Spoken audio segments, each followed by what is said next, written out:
Well, good morning.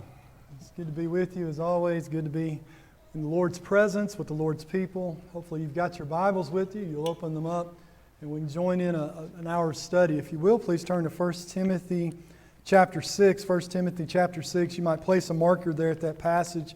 When you find it, we'll be coming back to it really throughout our lesson. We began a series of studies last week. We're going to look at different stages of life and talk about some of the challenges that seem to be inherent in those particular stages. We talked last week about the challenges that young people face, and we talked about those that were roughly 20 and under, and we noticed a couple of things that were very important. We used Psalm chapter 1 as our text, and we noticed there's a need to pursue godly wisdom, that we need to be developing an appreciation for the authorities in our lives, and we need to be very careful about who it is that we allow to influence us, who our friends are. We talked about the fact these are foundational principles, that these are the things we need to begin learning early so that we can build on them, so that we can continue developing as we ought throughout our lives. I think every bit of that is just as important in the next stage of life as it was when we were talking about young people. As a matter of fact, several people that are in the stage we're going to talk about tonight mentioned to me last week that they kind of felt like I was talking to them, not just to the teenagers and those younger. And I understand that. As a matter of fact, these principles we talked about in Psalm 1 are things we're going to have to work on really in every stage of life. So this morning as we're talking, we might think in terms of in addition to these things. In addition to the things we noticed in Psalm 1 and the things that we noticed that young people need to be working on, we need to add to that a little bit. This morning I want to talk to people, I'm going to call it young adulthood for lack of a better term. People that are 25 to 35, that are in a very interesting period of life. It's a period of life in which there's quite a bit of transition that takes place, and really it seems like some of that transition takes place even quicker than some of the changes that we endure or we go through as even younger people. And I did something I don't usually do. I put a post up on Facebook this week. It was actually a picture of, really all the women in my family. It was my mom and my wife and my sister and my daughter and two of my nieces. And it represented just about this whole gamut. My mom, of course, would represent old age, and then my wife would get there in middle age, and that was a joke. She'll laugh when she sees that. And all the way down to my niece, who was about 3 at the time. And I asked for help. I said, I'm preaching on this idea, and I want to hear from people that are in this age range, 25 to 35, and what are the challenges that you're dealing with? I thought it was very funny. The first response I got was from a fellow that's in his late 50s, but nonetheless, I think he had some good things to say. And I did get some good responses, and I spent a lot of time Thursday just kind of reading through those responses and thinking about what was being said there. There was a ton of overlap, which I figured would be the fact, but I got to noticing that I could take everything that was said and boil it down to a single concept. And the more I thought about this one idea, this one principle, the more I realized that this one principle is something that we struggle with, and I think really becomes a concern in our life in this period of young adulthood. And if we can get this down, if we can understand its importance and really begin applying it in our lives as we're finding our spouse and building our home and raising our children, or at least in the beginning stages of that if we can do this, then we'll build a very solid foundation for peace in our life and for spiritual growth really in every stage of life that we'll encounter after that. You may be a little surprised to see what this particular principle is that I noticed, but it's contentment. As a matter of fact, almost every response I got on my Facebook post fell under the category of I struggle with contentment. Now, you may be 25 to 35 right now sitting here listening to this, and maybe you're thinking, well, that's not me. Good. I hope it's not. But I imagine you might want to think a little more about it. Because this is an issue that we deal with. It's a struggle that we have. When we talk about contentment sometimes, and I think this is part of the problem, I think to some of us this word represents laziness. It's an attitude of one who just settles or accepts less than is good or desirable. I would suggest to you that is not at all what the biblical concept of contentment indicates in any way. As a matter of fact, look there at 1 Timothy chapter 6 and begin in verse 6. It says, godliness actually is a means of great gain. I want you to notice that as we begin this passage about contentment, he starts off talking about gain. There is pursuit involved in what he's talking about. Godliness actually is a means of great gain when accompanied by contentment. For we have brought nothing into the world, so we cannot take anything out of it either. If we have food or covering, with these we shall be content. But those who want to get rich fall into temptation and a snare and many foolish and harmful desires, which plunge men into ruin and destruction. For the love of money is the root of all sorts of evil, and some by longing for it have wandered away from the faith and pierced themselves with many griefs. But flee from these things, you man of God, and pursue righteousness, godliness, faith, love, perseverance, and gentleness. So I want you to notice again, this is not settling. This is not the idea that's expressed at all. As a matter of fact, Baker in Unger's Bible Dictionary says the word means sufficiency. And it's so rendered in 2 Corinthians 9 in verse 8, talking about the grace of God. It is that disposition of mind in which one is through grace independent of outward circumstances. Talks about Paul in the book of Philippians. So as not to be moved by envy or anxiety or discontent. I think if we were to really look at this word and this idea, that what we're seeing here in 1 Timothy chapter 6 is an admonition to proper ordering of our life rather than placing limits on effort or desire. In other words, if I have things lined out properly and I'm putting my efforts in the proper place and I'm desiring the things that I ought, then the rest of my life will be what it ought to be. And again, just to emphasize this point that we're not talking about laziness, we're not talking about settling. The same author that wrote 1 Timothy also speaks in other passages about important things such as reaching forward in Philippians 3. He says, I have not attained. Instead, Paul talks about constantly reaching forward. He talks about being diligent, one passage among many, being 2 Timothy 2. And there in verse 15, he talks in Romans 2 and verse 7 about seeking out those things that would provide peace with God, effort, work. He even talks about striving for those things which are good, those things which are needful. I think we need to understand that it is the goal behind these attitudes, this action, this work that we're talking about, that either drives us to distraction or it brings us closer to God.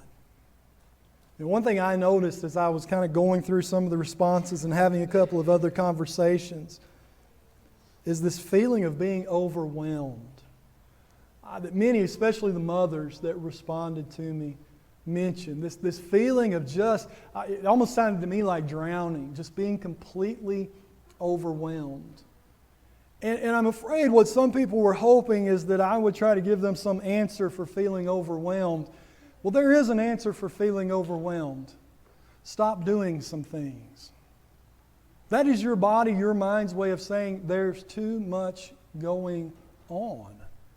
It's the same response we get when we put our hand on a burning stove. And none of us would put our hand on a burning stove and look around and say, will somebody tell me how to make this more comfortable? No, we take our hand off the burning stove as quickly as possible. Yet for some reason, when we're mentally and emotionally and psychologically overwhelmed, what we begin to look for is ways to continue doing what's overwhelming us without quite feeling so overwhelmed. What Paul would tell me in 1 Timothy chapter 6 is to do something very different. That it's time to take stock of my life. And it's time for me to figure out what is there in my life that is making me feel overwhelmed. And the things that are making me feel overwhelmed are not the things that are good and needful. It's all the other garbage that we let into our life. that drains us of time, drains us of emotional and mental strength, so that when it comes time to do the things we need to do, we're struggling and we're worn out. What we need to learn is contentment. You know, this principle is especially challenging, I think, in this particular age group. And there are a lot of reasons for that, and these reasons are not inherently evil. But we need to recognize that they can take over our lives if we're not careful. And we need to be disciplined to make sure that that is not what happens. You know, one of the problems we face, especially on the early end of this, we're coming out of mom and dad's house. Maybe we're just finishing up college. Maybe we found someone we want to spend the rest of our life with. We get married. And we lived most of our lives in mom and dad's home, and mom and dad had a really nice home. Especially if we grew up in a middle-class home. Mom and dad had a really nice home. And so it comes time for me and my spouse to go find a home. And we're looking at all these starter homes, all these homes that fit our budget, but they're not what we're used to. We can't have that. I want what I've always had. You see, there's a desire for us to maintain a lifestyle that took our parents 30 years to build.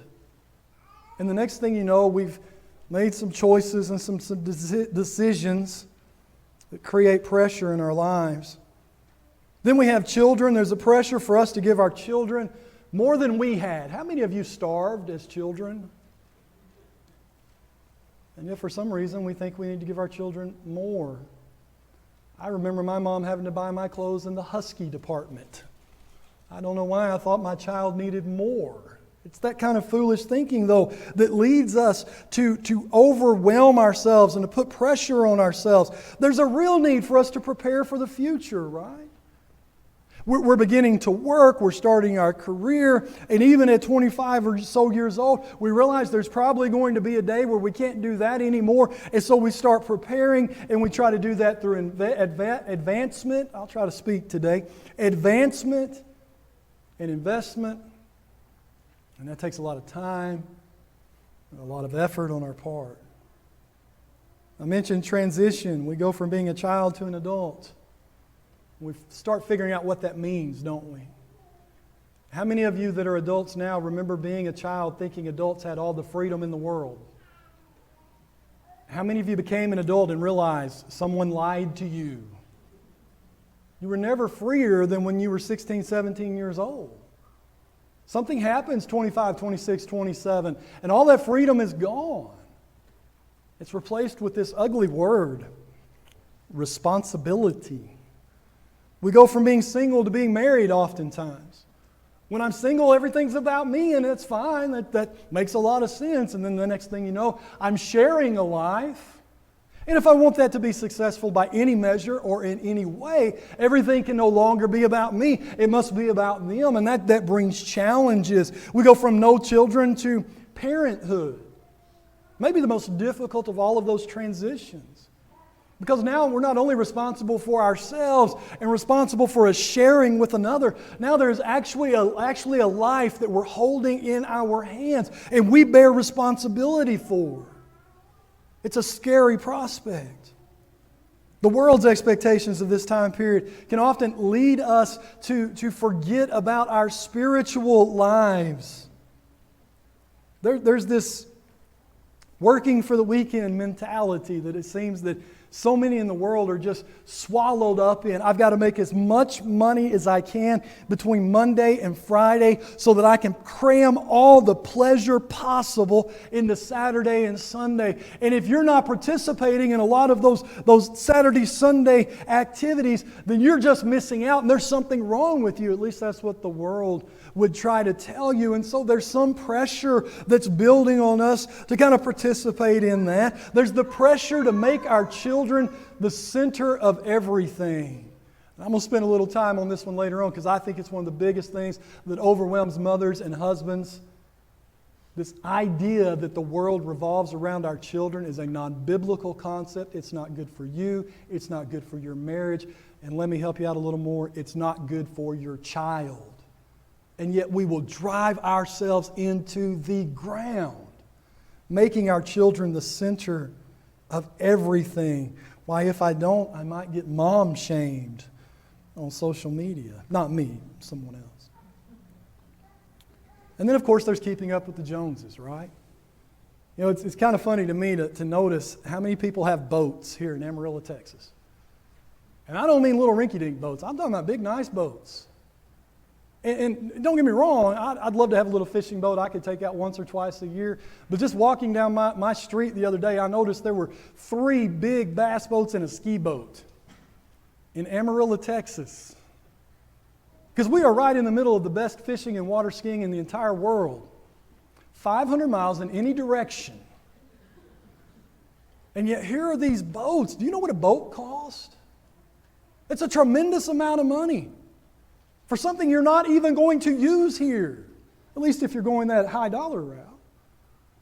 And yet it seems those are the kinds of things that we get caught up in and we think we need to have, and we drive ourselves and we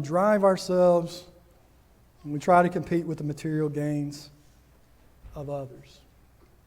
When what we need to do is learn how to be content. So there's the principle, and what we're going to do is we're going to look at some challenges now. We're going to try to apply that principle to each of these challenges. And the first challenge I think I want to deal with this morning that we face in this period of young adulthood, 25 to 35, is the challenge of commitments. As a matter of fact, one of the people that responded to my post talked about how everyone in their life are telling them this is what you need to be doing. You need to be involved in this activity, and you need to be involved in that activity, and some of them are spiritual and some of them are not. And really, it's not that there's anything wrong with any of them. It's just that there's so many. As she said, you try to do them all, and the only result that comes out is that I'm going to use her word, overcommit, because I hear that word a lot. You overcommit and do nothing well.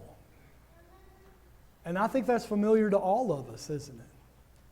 We've got home, we've got work, we've got church, we've got our friends, we've got our parents, we've got all of these different things, and all of them are nipping at us, trying to take a little bit of our time, and we're trying to give a little bit to all of them, and the next thing you know, we're letting this person down, and we're letting that person down, and we look around and we realize we've let them all down.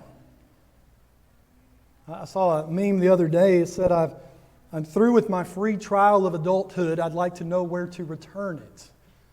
And I think that's the attitude that was being expressed, is this is just becoming an overwhelming thing. Could I suggest a change in paradigm? That maybe we think about commitment just a little bit differently, and maybe we recognize and understand that there is no such thing as overcommitment. Please listen to what I'm saying. There is no such thing as overcommitment. There is only failure to commit. And I think this speaks to one of the problems that we really begin dealing with as we enter into this particular stage in our life. And that problem is we're faced with the need to sacrifice, and we don't understand how important that need is. Mom and Dad, if you're in your mid-20s to mid-30s, you need to understand something. You cannot have it all. Period. I know everything you've been told up until this point in your life, probably a lot of what you heard at home, probably a lot of what you heard at school, certainly the messages that are delivered to us from other avenues tell you not only can you have it all, but you should have it all. I'm here to tell you, you cannot have it all. Somebody lied to you, and they were probably lied to. This is just a reality of life. You have to choose. And this idea of being overcommitted, let me tell you what that is. That is a failure to choose. That is me saying, I want everything, when everything is looking at me and saying, no, you can only have me. Isn't this the idea that Paul is establishing in 1 Timothy chapter 6? I want to look at another passage. Look at Luke chapter 9. Because Jesus makes this so clear in Luke chapter 9. That you're just going to have to choose, and that if you're going to be committed, that means you stick to that choice, and we're not worried about everything else, and we're not trying to have it all, but we're focusing on the thing that we've decided is valuable and worth our while, the things that we need to do. Notice with me in verse 57. As they were going along the road, someone said to him, I will follow you wherever you go. And Jesus said to him, the foxes have holes and the birds of the air have nests, but the Son of Man has nowhere to lay his head. And the implication is that man doesn't follow. See, the cost of commitment was too high for him.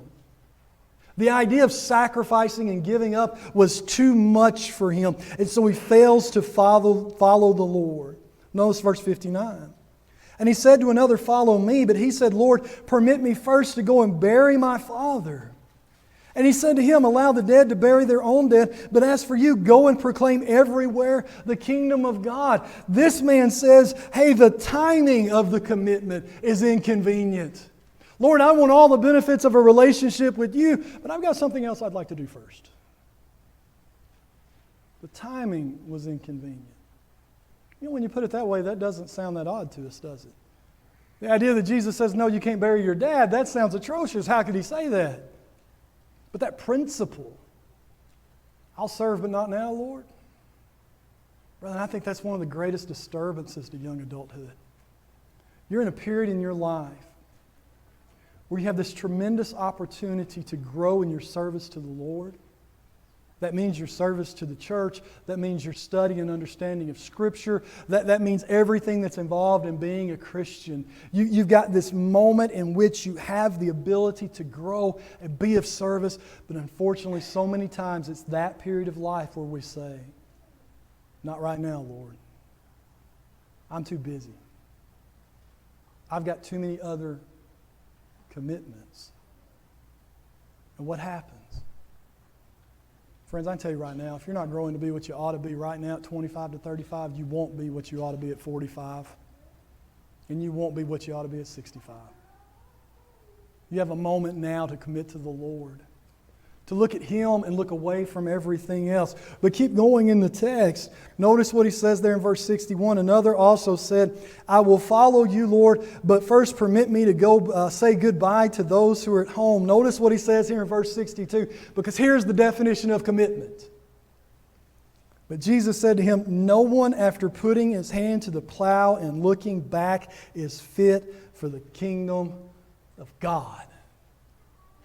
No one who puts his hand to the plow and looks back is fit for the kingdom of God. What is the idea? I've gone to work. I'm there in the field. My hands are on the plow, but I'm thinking about everything else behind me. I'm thinking about everything else I could be involved in.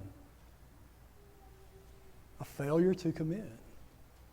Someone says, well, I'm not sure that's right. Well, think about that in relationship terms. Think about a spouse who's holding your hand, but they're looking back. How committed are they? Well, we instantly recognize the problem, don't we? They haven't turned away from everyone else and turned towards me. Exactly. Exactly.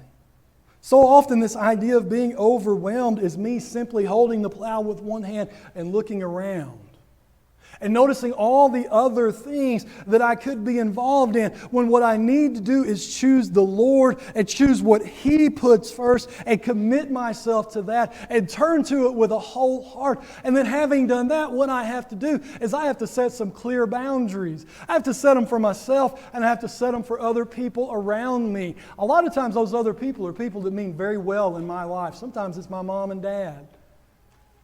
Have you noticed that if you're in that age range, 25 to 35? I remember that. We were so busy. I was working at Coke, at least the first part of this. I was working at Coca-Cola. I was preaching in a little town an hour away from home. We had Colby, about 26, 27. We have Colby. We've got more going on than we can deal with. And every day, one of our parents would call, hey, what y'all doing tonight? Trying not to die. What are y'all doing? Well, we're making dinner and we'd love it if y'all would come by. Well, I appreciate that. I will fall asleep driving over there if I even try. Okay. The guilt trip comes next. We got to set some boundaries. You know, I love mom and dad. I want to see mom and dad, but I've got to take care of wife and baby. I've got to study my Bible. And friends, I remember that time period too. My Saturdays were typically trying to put sermons together. I've got a good buddy in Texarkana. He'd call me every Saturday. Boat's ready. You want to go fishing? Yeah, I really do. But I can't. I've got more to do here than I can possibly do. Oh, come on, you just don't like going. No. And there are all these opportunities that pop up and all these good things that pop up. You know, one of the boundaries we may need to set is with our children. I don't think there's anything wrong with telling a child, you get to do one thing. You want to play sports? We'll pick one sport. You play that sport.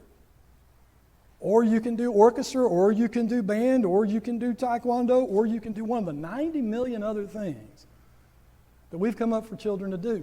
And I get it. I get the pressure. I get the pressure. If you're raising children right now, and you're on social media especially, you're seeing all these things that are there to be done, and all these ideas, and all these wonderful activities, and you think, I want my child to have that. Let me tell you something. History didn't start yesterday. And for the other 10,000 years of human history, you know what kids did in the summertime? They played in the backyard and drank out of the water hose. Or at least that's what we did in the 80s. And we survived just fine.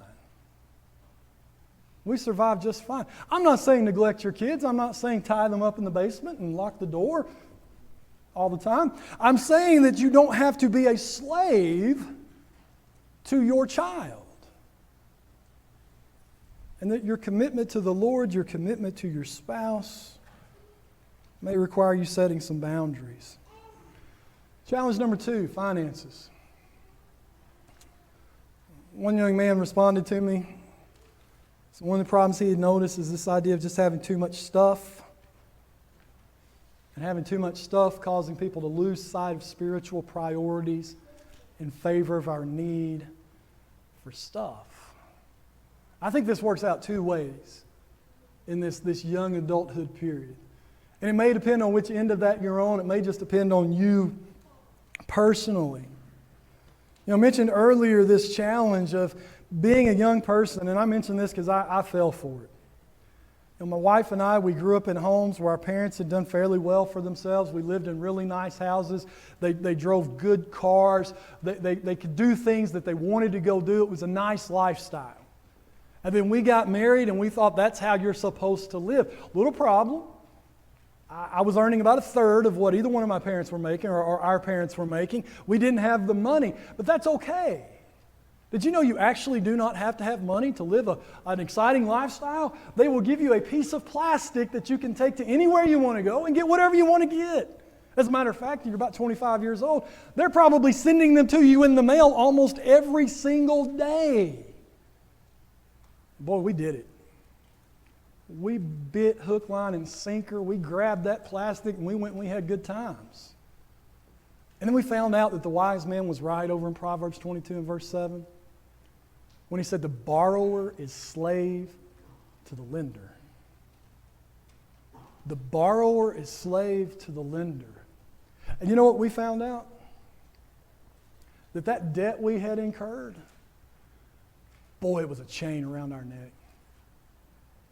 It grew to a point where it kept us from continuing, thank goodness, but there were some definite negatives. The one I'll mention right now is the fact that it inhibited our ability to serve the Lord.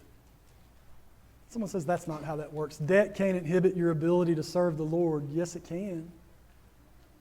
You can become so committed to your lenders that you cannot contribute to a local church. Did you know that can happen? And by the way, do you know who most of the resources of a local church are directed to? People 25 to 35 and the children they've brought into the world. Now think about that.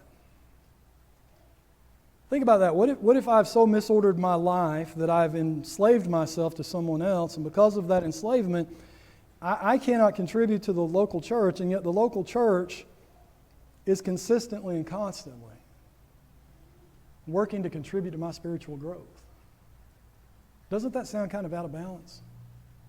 Doesn't that sound like something just isn't right? When what I could have done was simply learn some contentment and learn that if I have food and clothing, that I should be satisfied with those things. That if I found a good woman or a good man whom I can be married with, that we don't need all the material things in the world. That if we can just work hard enough to make sure that we have the food that we need, a place to live, and maybe we can put a little bit back, that we can participate and contribute to a local church. And you know what? If I put enough time and effort into that, I'll find out I don't have the time for a lot of that stuff I was going into debt for to begin with.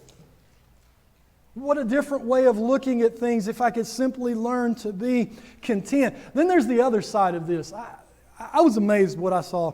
I Googled this. I wanted to know the numbers on discretionary income. And what I found out is that's a word that's almost hard, almost impossible to define. Every chart defines it differently. But what I found was the millennials, which would be the heart of the generation that we're talking about right now, in my generation, Generation X, have more money than anybody has ever had in all of time, as far as averages in a generation. That the average income after taxes in my generation in America is about $80,000 a year. That's after taxes. That's money you get to spend. The millennials are second at like $75,000. I think our biggest problem, or one of the challenges that we're facing now in young adulthood, is the challenge of wealth. And you may be 25 to 35 and you may be going, I'm not rich. Yes, you are. And I don't just mean you're rich in comparison to people in third world countries. You're rich right now in comparison to where your parents were when they were your age. I was talking to my dad not too long ago. I asked him, I said, what'd you make at the first church you worked at? $300 a month. It's like, no, I mean the other money, like the whole thing, right?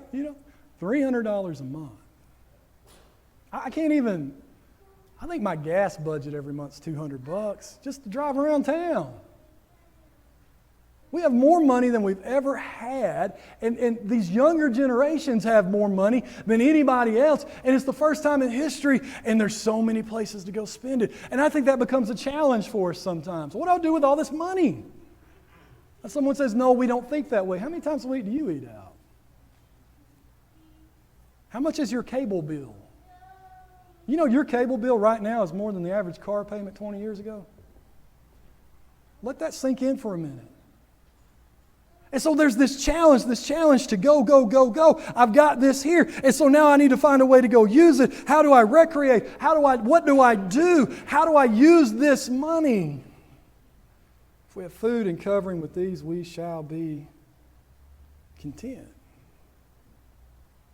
And I don't want you to think that Paul's saying that the only way to be a Christian is to sit at home and be poor.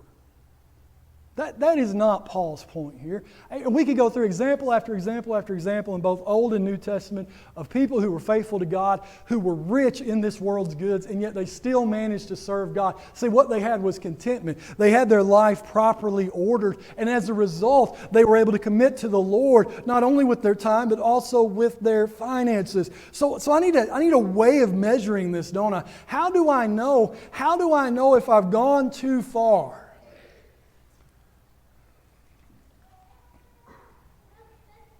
How about I get right in the middle of your business for a minute? How many spiritual opportunities have I missed in order to make more? How many times have I missed church on Sunday night or Wednesday night to voluntarily work overtime? And I think there's a big difference in what I'm forced to do and what I volunteer to do.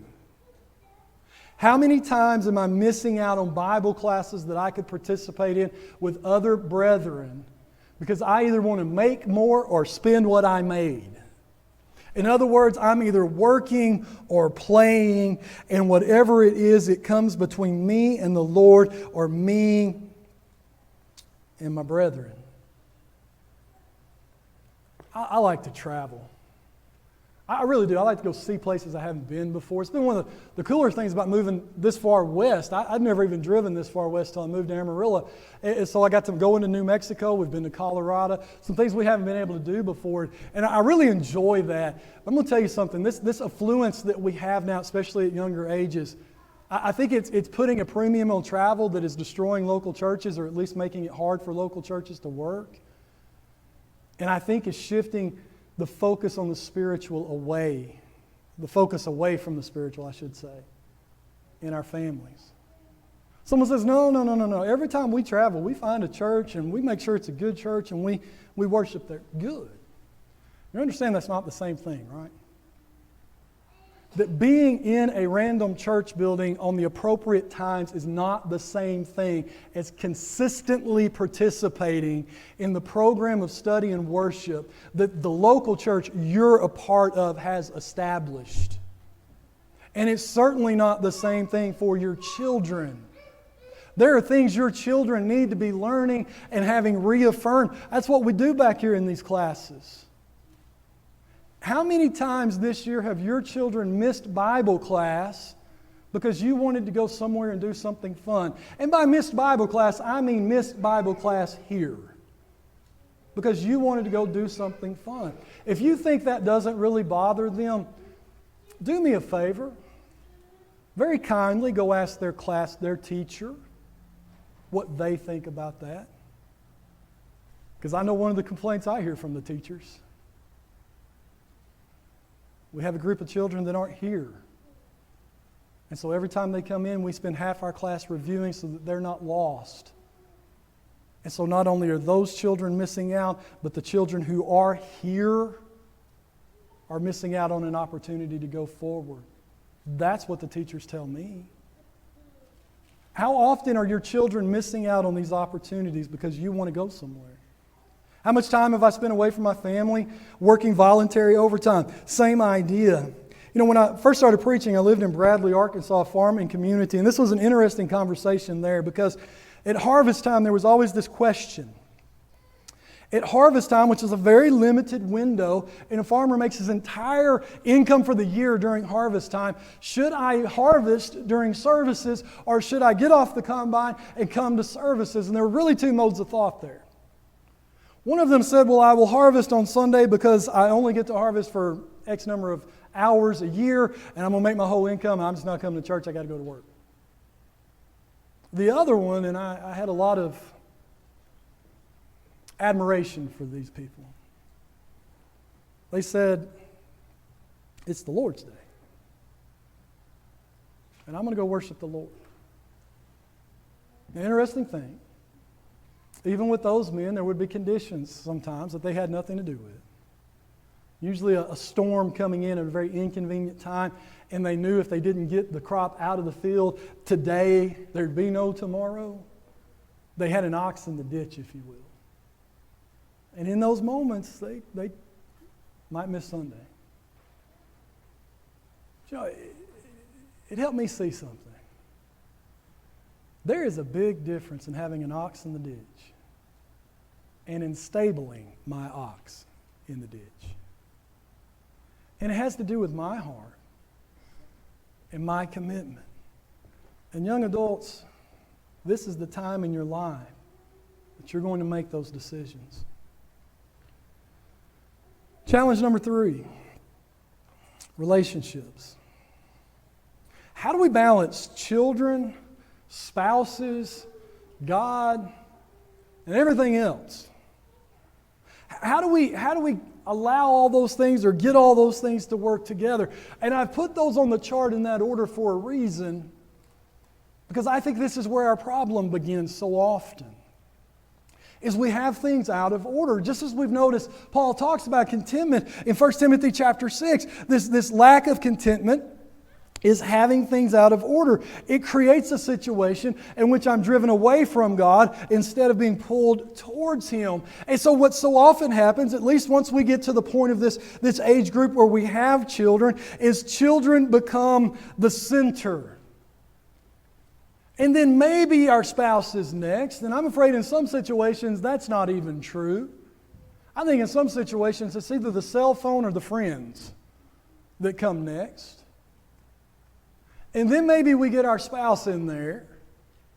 And we know God needs to be in there somewhere. And so we at the very least give lip service to Him. And I'm obviously painting probably the worst that we could paint of this. And yet I think I'm painting a very real temptation in the lives really of all of us. But certainly as we're learning and as we're beginning. Homes and marriages. This idea of family. I want to deal with this idea of homes that are dominated by children's activities, maybe even by children's demands, because that is a key indicator of a lack of contentment. If my child is able to play on my insecurities to such a degree that everything I do as an adult is focused on them, there's a problem with me. Now, what that problem is, it may come from several different places, but there's clearly a misordering of things that is not allowing me to see things as they ought to be. And maybe it's because we look at our own lives and we feel like we missed out on something. And we want to make sure our child doesn't miss out on that something. You know what I'm realizing more and more is a lot of the things I thought I missed out on as a child, either I had no business getting or I really didn't miss out on quite as much as I thought I did. And for me to begin parenting based on the misconceptions of a view of life that I'm remembering, that by the way was the view of life of a child, and all this time has passed and now I'm trying to remember what that was and that's what's going to guide me in raising my child. Does that even sound smart? Does that even sound like a useful way of raising our children? I think sometimes we feel like we need to give more and more to our children until they become the center of our lives because of peer pressure. I mentioned mom shaming just a moment ago. That's a real thing. Especially in this social media environment that we live in. If there's not someone telling you you should have, there's someone putting a picture of how cool it was when they did it, and we start to think that's who we should be. And if we're not meeting up to that ideal, then we're failing as a mother. We're failing as a father. Little secret. The person putting those pictures up is not meeting that ideal.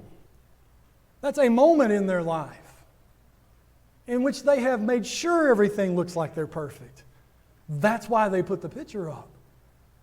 It is your fault if you're using that as a standard for what it is to be a good husband, wife, parent, mother, father, whatever we want to talk about, home decorator, whatever it is.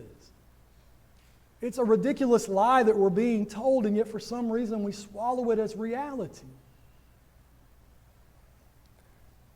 Maybe we lack a spiritual focus that would otherwise alert us when the world is taking over our lives. Because I promise you, if your life is being driven by Little League or whatever other manifestation of that you're involved in, your spiritual focus is waning. There is nothing wrong with telling your child, we'll play ball, but we're not going to travel. Our rule was we'll play softball, but we're not doing all-stars. We got family we need to see. We got other people we need to be dealing with. We don't have 3-4 months to go sit at a ball field. Some parents will say I'm mean. Okay.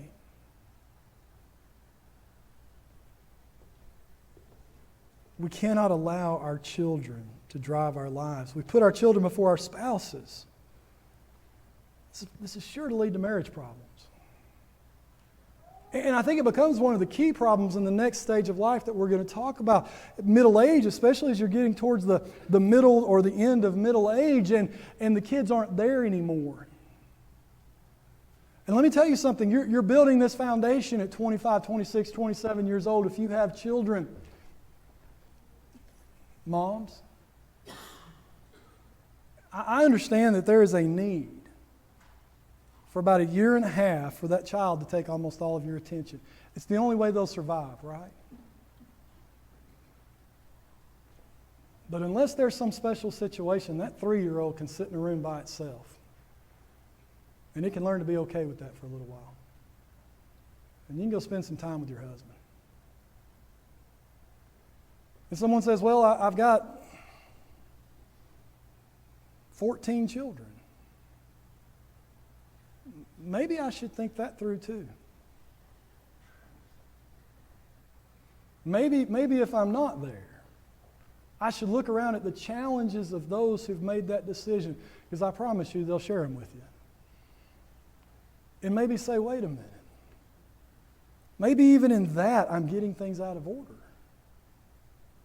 And maybe I should look very realistically at my life and at my time and say, wait a minute, how do I organize these things in such a way that I am not ignoring things that are important to take care of something else that, while important, has no business being first in my life? It got quiet in here all of a sudden. We don't like talking about kids this way, do we? I think it's because we've got that out of order. How many of you are raising children right now? Stop it. Raise adults. I've never heard a farmer say, I'm raising lambs, or I'm raising colts. You raise sheep and you raise horses. We don't need to be raising children. We need to be teaching these young people how to be adults. We need to be teaching them that they're not the center of the world. You know why? They're not. And they need to learn that. And I understand there's a period of time in which they might as well be. I get that. That's just the way it has to be. But it can't stay there. How do I grow spiritually? If 5-6 years into raising my child, I've given them so much of my time that by the time I get through with dinner, we get the dishes cleaned up and the kids in bed, I can't even hold my eyes open for 30 minutes. And I understand, again, there's some realities of parenting, and somebody saying, you just don't know how hard sometimes it can be. I get that. The question is, how much of that is necessary and how much of that is our misordering of life that has created that situation? I think it's a question we need to ask of ourselves. You know, I was trying to think, what's a practical way for us to do this? And dads, we've got to do this too, don't we? This is the period of life where dad starts coming home and he's not getting the attention from mom that he would like to have, and so he starts finding reasons not to come home. Maybe it's working longer hours, maybe it's a hobby, maybe it's whatever it is. And so he doesn't come home until, later in the evening, maybe 8, 9 o'clock, and he comes in, and I'm dead tired. Why are you so tired? Well, I've been so busy. Doing what? Trying not to come home. Misordering my life.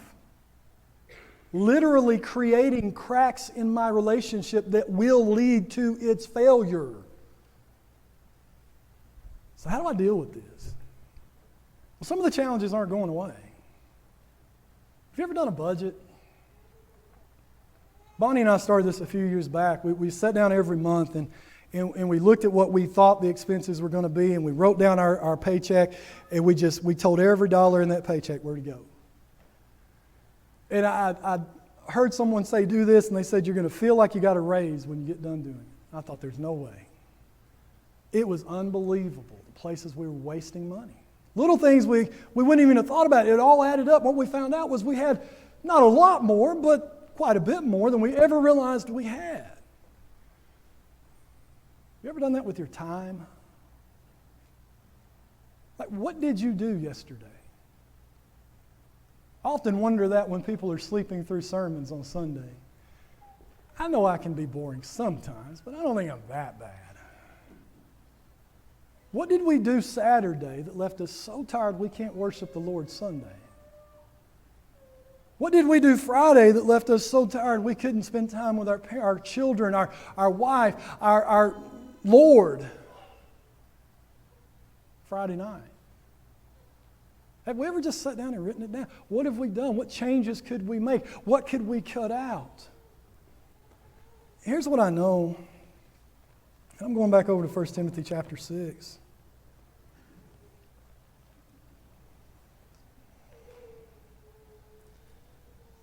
Verse 10 says, the love of money is a root of all sorts of evil. And some by longing for it have wandered away from the faith and pierced themselves with many griefs. I think I could put a whole lot of things in there. And maybe they're related to money. But I think you could legitimately say the love of recreation is a root of all sorts of evil. And some by longing for it have wandered away from the faith and pierced themselves with many griefs. I think we could put the word status in there. Entertainment. And maybe even in a corrupted way. Maybe love's not the word.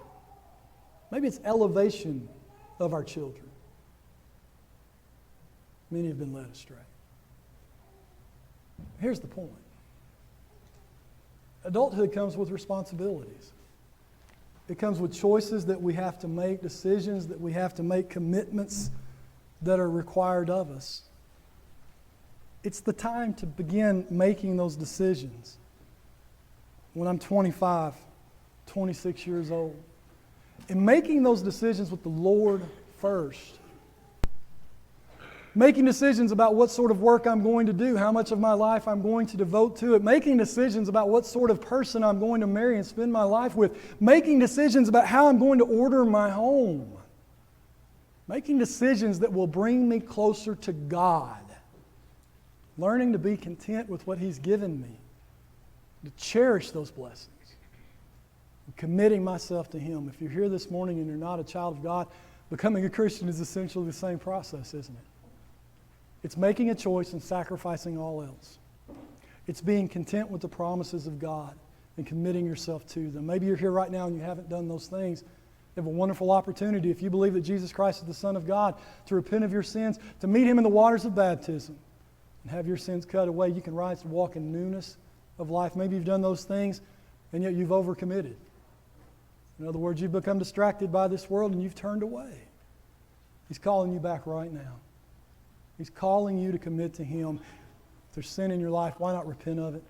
Ask His forgiveness. If we can help you, we'd love to. Let us know right now as we stand and as we sing.